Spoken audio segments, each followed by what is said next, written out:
Hello everyone, कैसे हो आप सब? होपफुली अच्छे होगे और आपकी पढ़ाई अच्छी चल रही होगी। तो आते हैं आज के वीडियो के टॉपिक पे। देखो, अगर तुमको कोई बैकग्राउंड साउंड सुनाई दे रहा है तो मैं बता दूं कि घर के बगल में शायद लड़ाई हो रही है, तो उस चीज़ को इग्नोर करना, ठीक है? तो आते हैं आज के वीडियो के टॉपिक पे। तो आज का वीडियो का टॉपिक है कि अगर आप नीट 2026 के लिए ड्रॉप लेने जा रहे हो, चाहे आप नीट 2027 शायद जब भी आप जीवन में ड्रॉप लेने जा रहे हो, छत वाला नहीं गाइस, एग्ज़ाम वाला, तो आपको ये जानना काफ़ी ज़रूरी है कि ज़रूरी और जानना भी चाहिए कि how a drop can change you completely. अब वो अच्छा चेंज होता है, बुरा चेंज होता है, वो तुम्हारे ड्रॉप ईयर पे डिपेंड करता है, ठीक है? तो मैं क्या करूँगा कि मैं तुम्हें सीधा कंक्लूज़न बताने की बजाय मैं खुद अपनी पर्सनल स्टोरी तुमको बताता हूँ, क्योंकि मैंने मतलब अपने लाइफ़ के 4 साल दिए हैं नीट को भाई, 4 साल। इट्स मतलब ये कम समय नहीं होता है, 4 साल काफ़ी बड़ा टाइम होता है, इतने में लोग एमबीबीएस में 4th ईयर में पहुँच जाते हैं। तो मैं तुम्हें खुद अपनी पर्सनल बातें बताऊँगा, पर्सनल स्टोरी बताऊँगा कि फिर उससे तुम डिसाइड करना कि तुम्हें ड्रॉप लेना चाहिए कि और तुम्हें कि ड्रॉप नहीं लेना चाहिए, और लेना भी चाहिए तो क्या करना चाहिए और क्या नहीं करना चाहिए। मतलब मोस्ट इम्पोर्टेंट तो यही मेरे स्टोरी से सीखने को मिलेगा। क्या करना चाहिए तो वो काफ़ी कम ही होगा, क्योंकि सिलेक्शन नहीं हुआ भाई, और क्या नहीं करना चाहिए, यही ज़्यादा चीज़ें होंगी। तो चलो स्टार्ट करते हैं शुरू से। तो देखो, ड्रॉप ईयर से स्टार्ट करने की बजाय मैं स्टार्ट करता हूँ पूरा 11th से, क्योंकि यही वो क्लास है जहाँ से एक्चुअल सेट स्टार्ट हुई ये वाली चीज़। तो स्टार्ट करते हैं 11th से, ठीक है? तो मैं अच्छे खासा 12th पास आउट हो गया, ठीक है? मेरा 12th सॉरी मतलब 10th पास आउट हो गया, अच्छा खासा मेरा एग्ज़ाम गया। 12th में मेरे 12th बार बार दिमाग में आया, मतलब 10th में मेरे 86% है आईसीएसई बोर्ड से।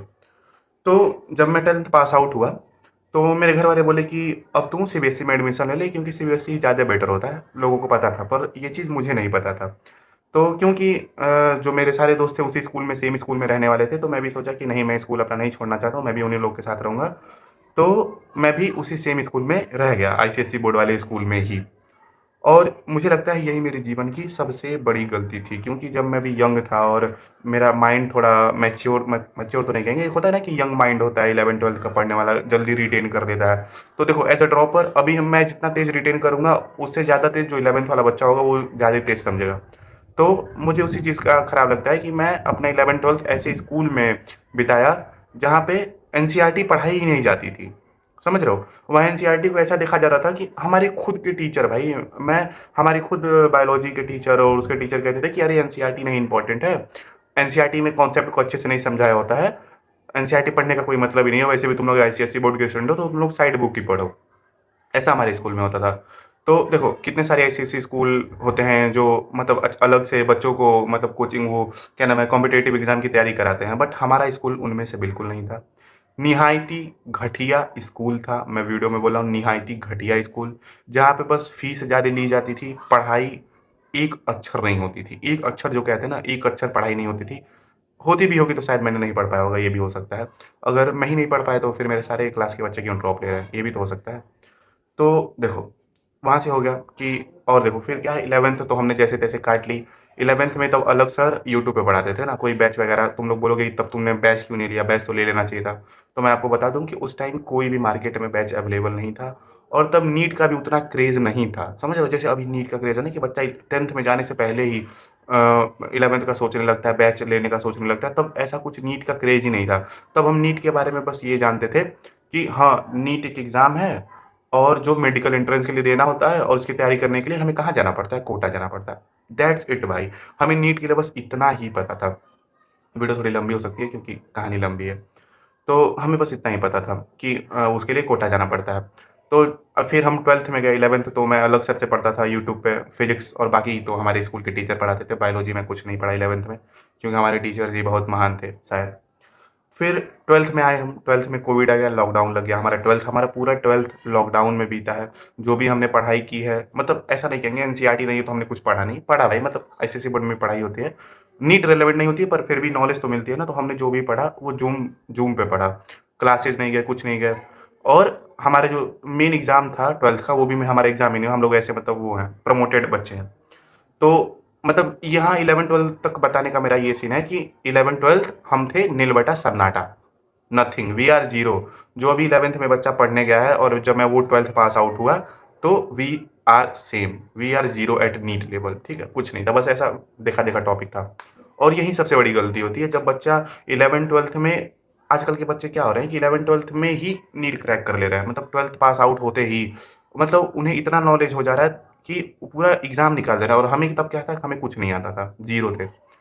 तो अब आता है, अब यहाँ से स्टार्ट होता है असली बैटल, असली कहानी।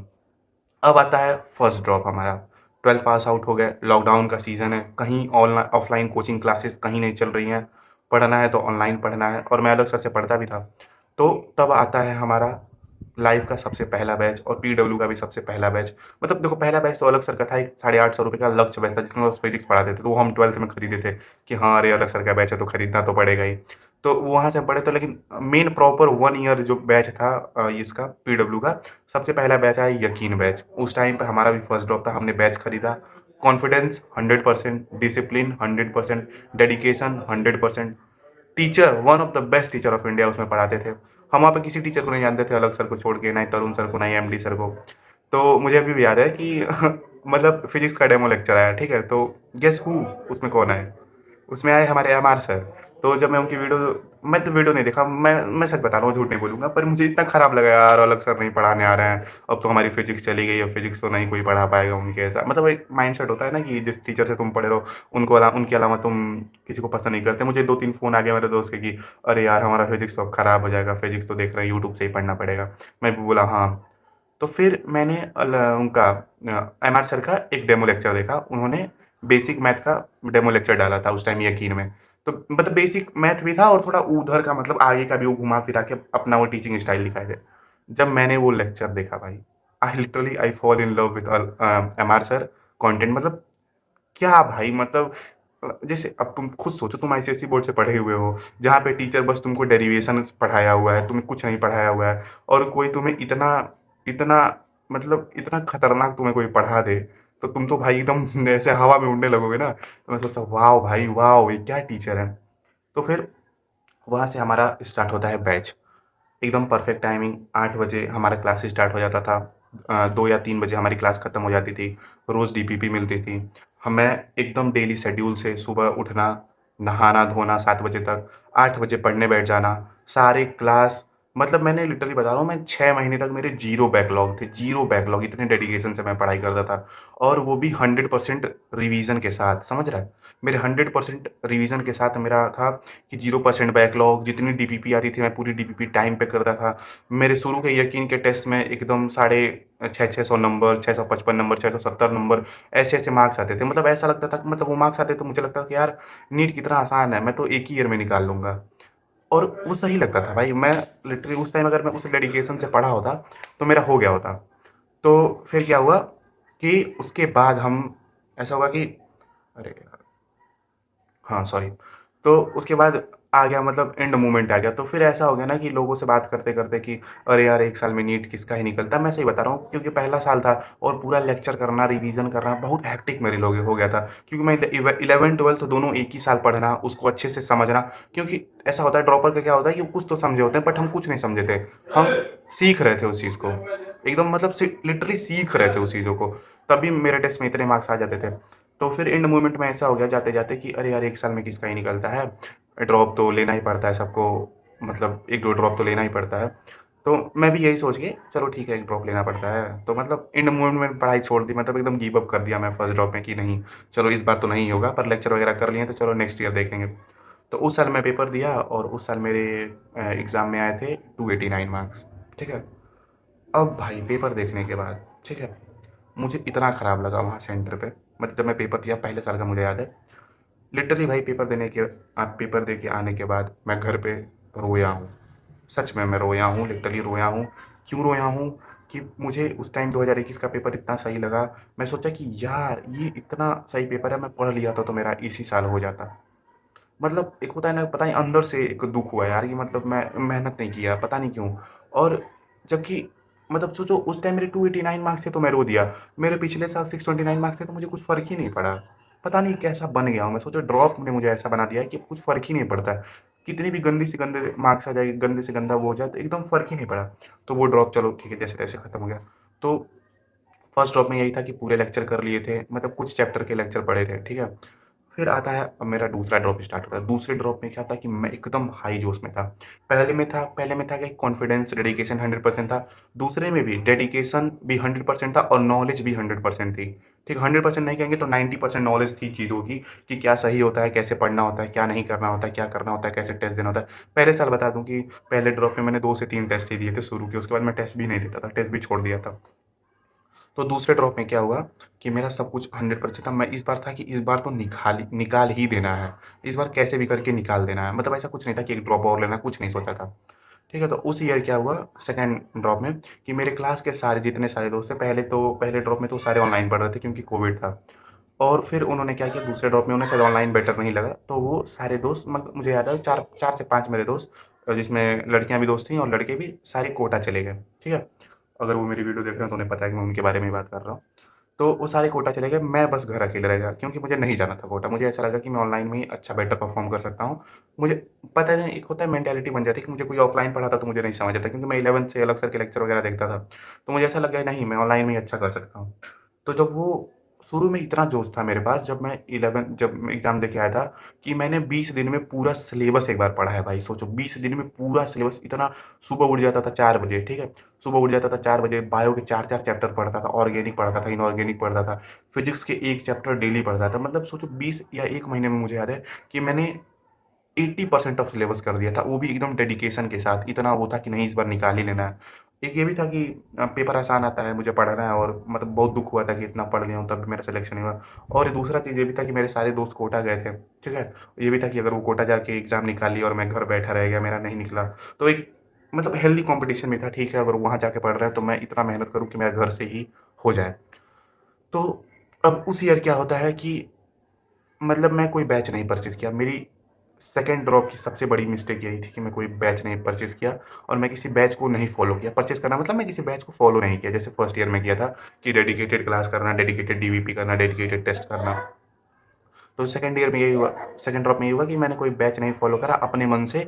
तो मतलब देखो, गलती यहीं होती है। अगर तुम्हारा सेकंड ड्रॉप है, चाहे तुम सेकंड ड्रॉप चाहे फर्स्ट ड्रॉप लेने का सोच रहे हो, तो हमेशा गो विथ योर टीचर। अगर जहाँ तुम्हारे टीचर का साथ छूटा ना, वहाँ तुम लूज़ कर दोगे। तो मैं कुछ स्क्रीनशॉट भी दिखाऊँगा अभी तुमको सेकंड ड्रॉप का, क्या हुआ था। मैं तरुण सर से भी बात किया था उस टाइम पे कि मेरे कितने मार्क्स आए थे, क्या नहीं। तो मेरा क्या हुआ ना कि मेरे टीचर का साथ ही छूट गया। जब पहले ईयर में क्या था कि मैं टीचर से जब पढ़ता था तो मैं 100% मोटिवेटेड रहता। अमित महाजन सर आते थे क्लास में, अच्छे से मोटिवेट करते थे। एमआर सर आते थे, अच्छे से मोटिवेट करते थे। तो एक थोड़ा कनेक्शन फ़ील होता था कि हाँ, ये पढ़ना है, ये पढ़ना है। तो सेकंड ड्रॉप में क्या हुआ कि मैं 1-2 महीने तो एकदम दबा के पढ़ा खुद से, क्योंकि सिलेबस सामने दिख रहा था। मुझे ये पढ़ना है तो मैं पूरा पढ़ लिया। अब 2-3 महीने बाद क्या हुआ, ब्लैंक। एकदम ब्लैंक। अब क्या करूँ? मतलब कोई वो नहीं कि कैसे करना है, अब क्या आगे करना चाहिए, कितना टेस्ट देना चाहिए, कुछ नहीं। मतलब सितंबर और अक्टूबर आते तो मैंने एकदम अच्छे से पढ़ाई की थी, फिर दिसंबर से मैं एकदम ब्लैंक हो गया कि कुछ नहीं पता कि किसका टेस्ट देना है, क्या नहीं देना है। तो फिर ऐसे होते-होते एकदम मैं पूरा उसमें चला गया कि अब पता नहीं कैसे निकलेगा, क्या होगा? फिर जाते-जाते एकदम एंड मोमेंट आ गया, अप्रैल-वप्रैल आ गया। कुछ नहीं पता था कि, क्योंकि कोई बैच-वैच भी नहीं लिया था और कोई टेस्ट वगैरह ऑफलाइन वगैरह कुछ नहीं। मैं सही बताऊँ ना, जो मेरा पहला ड्रॉप था और दूसरा ड्रॉप था, तब नीट का उतना हौवा नहीं चलता था कि यहाँ टेस्ट हो रहा है। जो जो अभी तुम इतने टेलीग्राम पे ये सब टेस्ट वगैरह देखते हो ना, तब कुछ नहीं था भाई, मैं सच बता रहा हूँ। जो उस टाइम के होंगे उनको पता होगा कि टेस्ट-वेस्ट इतना नहीं सुनाई देता था। ये अभी लोग हो रहे हैं कि एलन के टेस्ट दे रहे हैं, आकाश के टेस्ट दे रहे हैं। तब देते होंगे लोग, तब उतना पॉपुलर नहीं थी ये सारी चीज़ें। तब ऐसा हो गया कि क्या करना है, क्या करना है? एकदम मैं घबरा गया। फिर मतलब जो भी और मेरे दोस्त थे उनसे भी मेरी बात होती थी, तो उनकी भी तैयारी कुछ ऐसी अच्छी नहीं चल रही थी। तो मुझे ऐसा हो गया कि यार वो कोटा जाके इतना अच्छा नहीं परफ़ॉर्म कर पाए, तो मैं घर रह के कैसे कर सकता हूँ? मतलब ये वाली मेंटालिटी बन गई। सबसे चूतिया मेंटालिटी इसको कहते हैं कि अगर कंपेयर करना है कि अगर उनका नहीं हुआ तो हाँ यार, मेरा भी क्यों होगा? तो मैं भी मतलब ठीक है, मतलब उस टाइम पे मैं भी एकदम ऐसा हो गया कि चलो यार, उनका नहीं हो रहा तो मेरा भी नहीं होगा। तो फिर सेम गलती मैंने की उस ईयर भी, कि लास्ट में पढ़ाई छोड़ दी। सेम गलती। मैं एग्ज़ाम दे के आया, मतलब एकदम डर गया मैं 1 महीने की क्या ही होगा, एग्ज़ाम दे के आया। मैं एग्ज़ाम दिया, एग्ज़ाम सेंटर से निकला, क्योंकि मैंने उस साल अच्छे से पढ़ाई की थी, जो भी मेहनत की थी मैंने शुरू में। मैं एग्ज़ाम दे के आया, मुझे लगा कि मेरा एग्ज़ाम निकल गया। सच बताऊँ, लिटरली मुझे लगा मेरा एग्ज़ाम निकल गया, क्योंकि मैंने शुरू में मेहनत की थी और पेपर काफ़ी ईज़ी आया था। मुझे क्योंकि होता है ना कि फिर मैं जब घर आया तो पूरा मैं जब मैच वगैरह किया, तो मेरे 583 मार्क्स बन रहे थे। मैं स्क्रीनशॉट दिखा दूँगा अगर तुम लोग को लगे कि मैं झूठ बोल रहा हूँ। तो मेरे 583 मार्क्स आ रहे थे, ठीक है। तो फिर घर वालों ने भी बोला कि चलो ठीक है, अगर तुम इतना अच्छा कर लियो 583, तो मार्जिन कितना ही है, उस टाइम कट ऑफ गया था 610 मार्क, 10 मार्क्स कट ऑफ गया था, और 583 मेरे मार्क्स आए थे, और जो लोग कोटा गए थे उनका भी सिलेक्शन नहीं हुआ, उनके भी कुछ ऐसे नंबर थे। तो मैं सोचा ठीक है, कोई बात नहीं। दुख तो बहुत हुआ कि यार ये, मतलब सोचो यार 20-30 मार्क्स के मार्जिन में 6-7 क्वेश्चन की वजह से मेरा सिलेक्शन रुक गया। और एक होता है ना कि जो हमें एंड में पुश करना होता है, एक होता है ना कि तुम साल भर पढ़ लो और तुम एंड में पुश मत करो, तो वो मेरी गलती होगी कि मैंने एंड में पुश नहीं किया, एंड में जाके छोड़ दिया मैं। अब देखो, आता है दूसरा ड्रॉप खत्म, फिर मैंने तरुण सर को मैसेज किया कि सर क्या करना चाहिए, 583 मार्क्स है यहाँ पे तो अच्छे से इंप्रूव हो जाएगा। तो तरुण सर ने बोला कि तुम लाइब्रेरी ज्वाइन कर लो और मैं तुम्हें बैच प्रोवाइड कर देता हूँ। मैंने उनको अपना मार्क्स वगैरह भी भेजा था। तो देखो, अब तुम ये बोलोगे कि मेरे 583 मार्क्स थे और फिर लास्ट 629 मार्क्स ही क्यों आए। और मैंने कई सारे ऐसे बच्चों को देखा है, जो यूट्यूब पे भी एक है कोई लक्ष्य अगस्त्या करके, उसके नीट जो 2023 में थे 400 कुछ मार्क्स बताता है, और उसके इस बार नीट 2024 में 674, जबकि मेरे नीट 2023 में थे 583, उससे कई ज़्यादा मार्क्स, पर फिर भी मेरे नीट 2024 में 629 ही क्यों आए। बात करते हैं इस थर्ड ड्रॉप के बारे में, थर्ड ड्रॉप पे आते हैं। तो थर्ड ड्रॉप की माइंडसेट की बात करते हैं। सेकंड ड्रॉप का माइंडसेट बता दिया, एकदम full on dedication. Third drop का माइंडसेट बताता हूँ, कॉन्फिडेंस, फॉल्स कॉन्फिडेंस, मैं तो कर ही लूँगा, मेरे इतने मार्क्स आए हैं, ये वाली पर्सनैलिटी, ये वाला। और दूसरा कि मेरा नहीं होगा तो किसका होगा, 10 ही और 30 ही मार्क्स तो बढ़ाने हैं, आराम से बढ़ा लूँगा। चौथा कि मुझे सब आता है, लेक्चर देखने की क्या ज़रूरत है, ये वाला।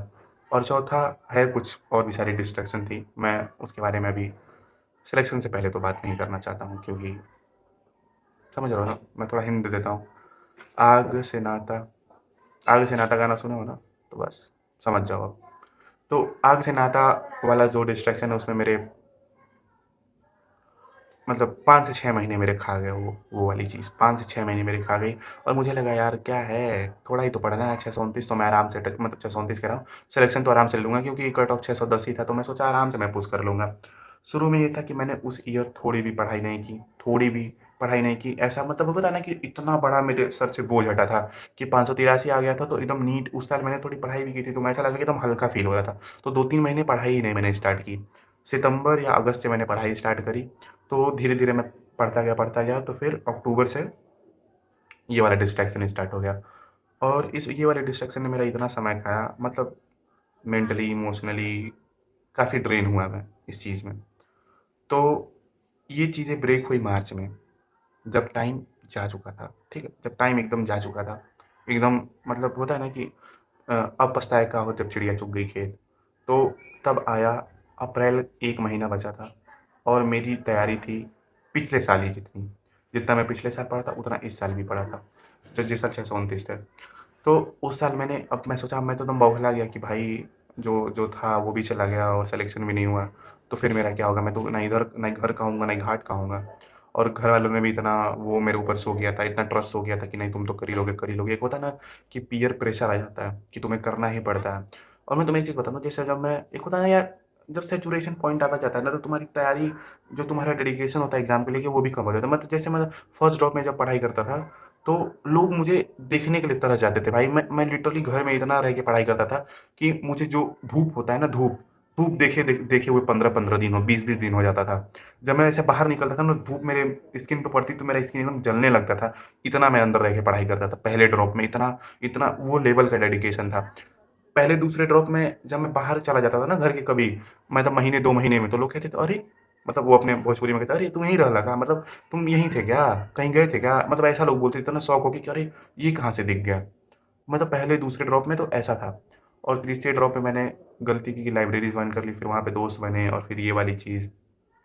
तभी अप्रैल में मैंने एकदम लग के पढ़ाई की कि चलो ठीक है, लग के, वो भी क्या, अप्रैल में 3 हफ्ते या 2 हफ्ते मैंने पढ़ाई की लग के, फिर लास्ट हफ्ते जाके मैं एकदम डर सा ही गया कि नहीं होगा मुझसे। मतलब एकदम एकदम हालत ख़राब हो गई। मतलब मैं सही बताऊँ कि मैं उस टाइम एग्ज़ाम का उतना सोच ही नहीं रहा था, मैं सोच किसी और चीज़ के बारे में रहा था, समझ रहे होगे तुम। तो एकदम वहाँ मैं, मेरा पूरा दिमाग ही उधर था, मतलब पहली बार इस चीज़ में पढ़ा था ना, तो एकदम अजीब-सा हो गया मेरे साथ। फिर एग्ज़ाम दे के आया, एग्ज़ाम दे के आया इस बार का, तो घर आया, मार्क्स मिलाया, मार्क्स बन रहे थे 634 एटम वाला क्वेश्चन हटा के। तो खुशी भी थी कि चलो ठीक है, इतना कुछ टाइम वेस्ट किया, इधर-उधर भटका ये सब, पर फिर भी सिलेक्शन हो गया मेरा। मतलब अंदर से बहुत खुशी था कि चलो ठीक है, ये चीज़ें यहीं ख़त्म हुई हैं। फिर आता है जो जो था मेरे साथ वो गया, उसका दुःख तो मुझे फिर था, लेकिन उतना नहीं था कि चलो ठीक है सिलेक्शन तो हो गया। फिर आता है 4 जून, 4 जून का दिन आता है, रिज़ल्ट आता है, फुल डिसअपॉइंटमेंट। मतलब मार्क्स तो मेरे बढ़े 50 मार्क्स, साथ ही साथ मेरी रैंक भी बढ़ी। मतलब 583 पे मेरी रैंक थी 36,000, और लास्ट ईयर मेरी रैंक थी, मतलब ठीक है, मेरी लास्ट ईयर रैंक थी 46,000। तो मैं सोचा कि यार अब क्या? अब घर वालों ने भी बोला कि यार 3 ड्रॉप हो गया, और जो गाँव में तुम अगर रहते हो, चाहे अगल-बगल के जो भी हैं, लोग कहने लगे कि 3 साल से तैयारी कर रहा है, कुछ नहीं कर रहा है, कुछ नहीं कर रहा है।